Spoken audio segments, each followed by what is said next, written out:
As of the most recent census data, 61.4% of Australians own their own home. This has decreased from 66% in 2019 to 2020, indicating a decline in home ownership. Your home is not an asset. Having your own home outright, that's an achievement, but it doesn't produce an income for you. It's still going to be a place that you live in when you're retired. Let's say you're retiring in 20 years' time. 2.5% annually adjusted for inflation. For 20 years, that 50,000 in 20 years would be 82,000. The way inflation's going and what's going on in the world today, 82,000 is not going to cut it in 20 years' time.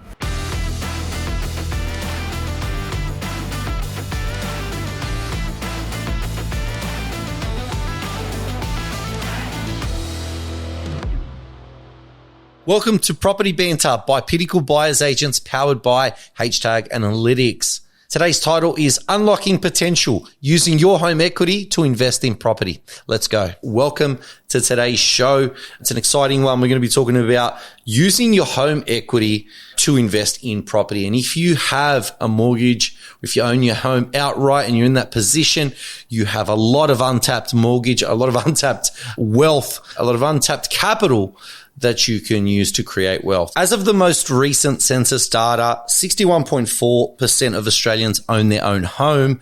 This has decreased from 66% in 2019 to 2020, indicating a decline in home ownership. Within this group, 30% own their homes outright and 37% of them own it with a mortgage. Now, there's a lot of untapped equity in those properties that a lot of Australians are sitting on since, property prices have gone up, especially during and post-COVID, depending on what area you are in. So there's so much equity that could be used there to finance an investment property, where, $400,000, $500,000, $600,000, $700,000 investment property that you could use to secure your financial future. And we're going to get into discussing retirement and how many Australians aren't going to retire comfortably, but the amount of untapped equity there is considerable here. And I'm seeing this day to day with a lot of my strategy calls that there's a lot of money out there, regardless of what we're being told that, it's all doom and gloom. Australians are in a great position. Australians are in a fantastic position, cash-wise and equity asset-wise. We have money and there's a lot of it not being used. And today we're going to get into that. What is equity? How can we use it? So let's say you have $1 million property, for argument's sake. It could be anything, right? But if you've got $1 million property, you put down a $200,000 deposit, which is your 20% deposit on that property, you will have an $800,000 loan. Now, that $800,000 loan is your 80% loan to value ratio, right? So let's say that house goes up in value and that house goes up in value $100,000 and it's now worth 1.1 a year later. You will be able to extract that extra $100,000 out and use that as a deposit to buy your next investment property. Now, you don't necessarily have to be at 80% loan to value ratio. You could be at 90% loan to value ratio if you choose to pay lender's mortgage insurance and extract that bit of equity, and you can take more money out. Right now, loan to value ratio is LVR. So you probably hear me shorten it all the time talking about LVR. That's loan to value ratio. And you could go 90%, you could go 95%. So that would be a 5% deposit down. A 90% loan to value ratio will be a 10% deposit down. And 80%, which is the standard 20% down that, the majority of the banks require, that doesn't incur a fee. So you will need, here's another one for you, lender's mortgage insurance. So LMI, lender's mortgage insurance, is the fee you will pay to be able to utilize a smaller deposit. So if you have only a 10% deposit for that $1 million home of $100,000, that'll be a 90% loan to value ratio. Then you will pay lender's mortgage insurance because you don't have that full 20% deposit or $200,000 to put down on that property. I love using lender's mortgage insurance and I love leverage. You're leveraging good debt, right? Good debt is what creates value. Well, it's what creates wealth, right? And that's how you get wealthy is minimizing all your bad debt. No credit cards, no car loans, no zip pay, just buying quality property that goes up in value over time. And you need to use good debt in order to buy those assets. Unless you come from money and you have money already and you have a trust fund set up, God bless if you do. If you don't, you're in the boat with the rest of us and you need to leverage. Use LMI. It is your friend. In the property market in these inflationary times and what's going on worldwide, you need to be buying as much property, especially with this upcoming property boom, which we're going to touch on later. Rate cuts are coming. This is going to be huge. But essentially, that's what equity is. So equity is the untapped amount of money that's in your property that you could take out. Like, this isn't money that you physically see, right? You're not going to go to the bank and take it out in cash. You're just simply going to refinance. There's me again. We're abbreviating things, but you're going to refinance. You're going to extract that equity and you're going to buy again. We generally stay away from cross-collateralization as investors because I don't like two assets cross-collateralized and tied together. I prefer everything standalone. So it's very easy, when we have to exit that property. You never know what's going to happen, and float like a butterfly, sting like a bee, right? So if we need to sell something, we can quickly sell it. We don't need to go back to a mortgage broker or back to the bank and untie those two properties, right? Keep them separate, keep them standalone. So that's why I like to do the top up on the equity on your home loan so that you can extract that equity and then use that as your deposit for a loan, even with another lender, right? And then buy that investment property in a growth area with a good data set, with good growth perspectives, and, create wealth through that. And a lot of people are sitting on that money. It's doing nothing. And let's face it, this is what the majority of Australians aren't understanding, is that the home you live in is not an asset. It's just a roof over your head. It produces no income. It's simply there because you need that roof over your head. But if you want to retire and retire comfortably, you need to buy investment properties. You need to invest in whatever you're investing in, right? This is a property podcast and we're talking about property, but you could be buying crypto. You could be a stock market whiz. You could be whatever, right? But if you want to create wealth using a safe investment vehicle, obviously we suggest property because that's what we do. Buying that extra investment property that you could get into will change the game for you in retirement.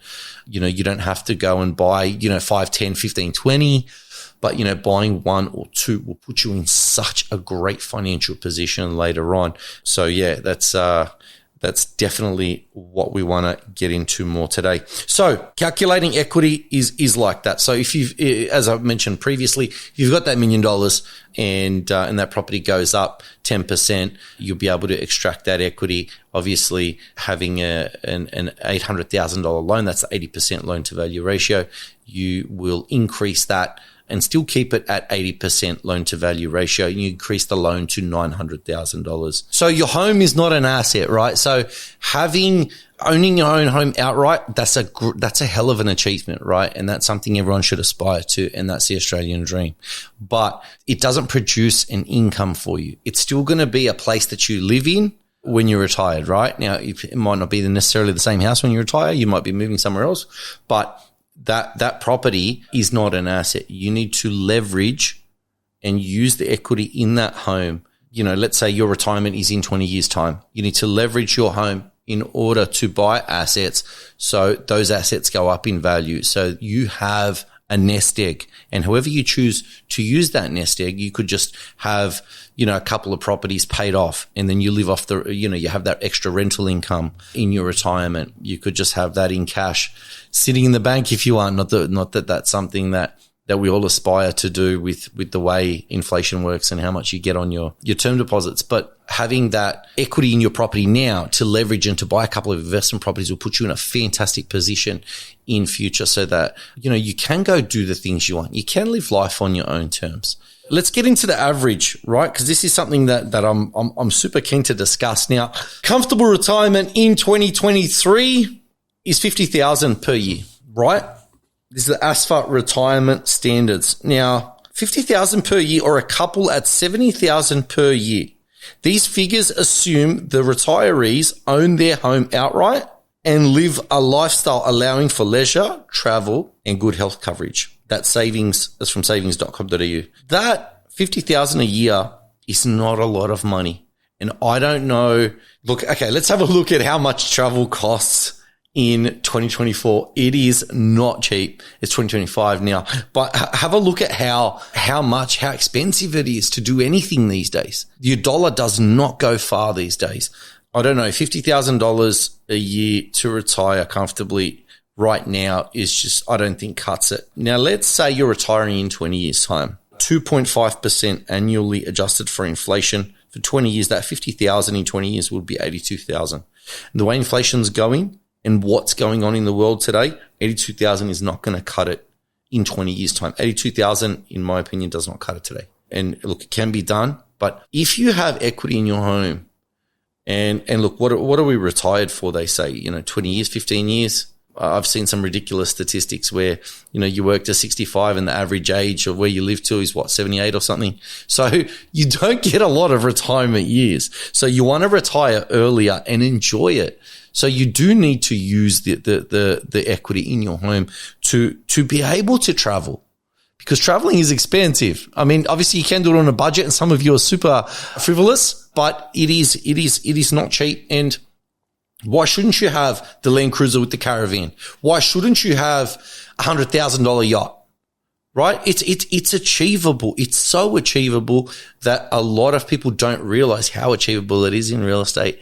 And over the last few years, I've always said this, we've had a hell of an education in real estate over the last few years where we've truly seen the power of inflation. We've seen the power of growth, the lack of supply, and what real estate has done. And it's created so many millionaires and it's created so many more wannabe investors. And yeah, it's going to continue to do that. So, having the $100,000 yacht and sailing around Australia is very achievable. And why should that not be achievable for you if you have that equity in your home? So that would be, 82,000 in 20 years time, right? 80,000 in 20 years time for a single person or a couple at $114,000 in 20 years time. That's just simply not enough. And I think where a lot of us don't realize how fast time flies. And it was just like, 10 years ago was like yesterday. So looking at the way in which time goes, and I think those of us who are now, I'm 42, those of us who have, been around a little while, that are in the mid part of our lives, see how quick time flies. The next 20 is going to go even faster. So retirement will be here pretty quickly. So that's why we need to take these steps.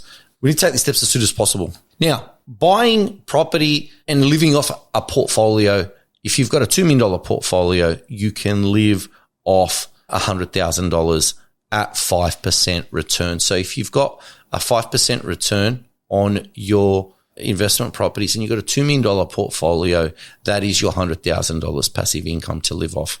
If you've got the same thing, you've got $2 million in cash and you've got the 4% rule, right? So the 4% rule suggests that you can withdraw 4% of your retirement savings annually to sustain your retirement income.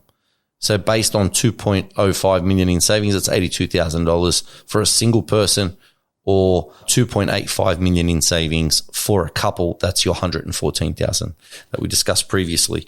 Now, obviously I would rather have a property portfolio that produced that income, which is super easy to achieve. This is not a lot. There are so many property investors that we work with that are set for 2 to 3 to 4 times this amount. And you don't necessarily have to be going out now and building a huge portfolio, but you definitely need to be buying 1 or 2 properties because it will change the trajectory of where you're heading so much. So if this is of interest to you, we work with clients all the time, financial planners, to help assist our clients with executing this strategy. So whilst I'm not a financial planner and this is not financial advice, obviously you've got to talk to a financial planner, but we work with them on a daily basis and we work with these plans and we execute these plans on a daily basis because we're the ones buying the assets for our clients to get them to this end goal. And all it is a reverse engineering of where you want to go based on your current position. So if you have goals and you say, right now we're sitting on a $1 million house and, I've got this much in savings and this much in super and I want to get to $150,000, passive income and retire. adjusted for inflation,